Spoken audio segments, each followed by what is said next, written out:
নমস্কার বন্ধুরা, শুরু করতে চলেছি 2026-এর জানুয়ারি মাসের বৃশ্চিক রাশির রাশিফল।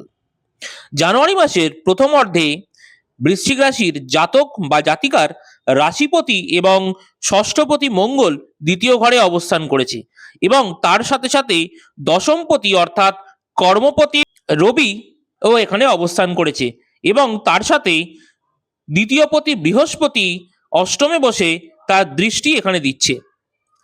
জাতক বা জাতিকারা কিন্তু এই সময় কর্ম অর্জনে যথেষ্ট পারদর্শী হবেন, অর্থাৎ নতুন কর্ম তাদের প্রাপ্তি হতে পারে। তবে যেহেতু এখানে অষ্টমপতি অবস্থান করেছে এবং বৃহস্পতি অষ্টমে তার অবস্থান করে তার দৃষ্টি এখানে দিচ্ছে, সুতরাং খুব সহজে যে তাদের কর্ম হয়ে যাবে এটাও কিন্তু আশা করা যায় না।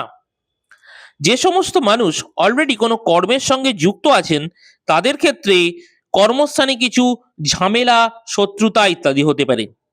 তবে যে সমস্ত মানুষ জ্যোতিষ চর্চা বা তন্ত্র চর্চা করছেন বা রিসার্চ, ইঞ্জিনিয়ারিং ইত্যাদি ফিল্ডে পড়াশোনা করছেন তাদের ক্ষেত্রে কিন্তু উপার্জনের একটা বড় জায়গা খুলে যেতে পারে।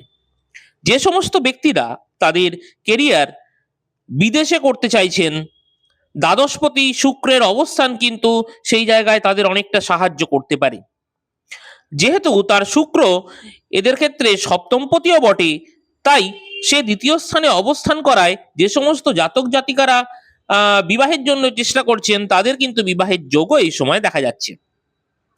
মাসের দ্বিতীয়ার্ধে বৃশ্চিক রাশির জাতক বা জাতিকাদের বিদেশ যাত্রার যোগ কিন্তু আরো বেড়ে যাবে।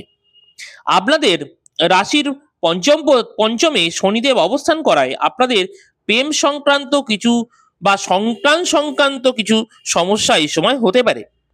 মাসের দ্বিতীয়ার্ধে সমস্ত জাতক জাতিকাদের মনের জোর এবং ইচ্ছা শক্তি কিন্তু এই সময় অনেকটা বেড়ে যেতে পারে।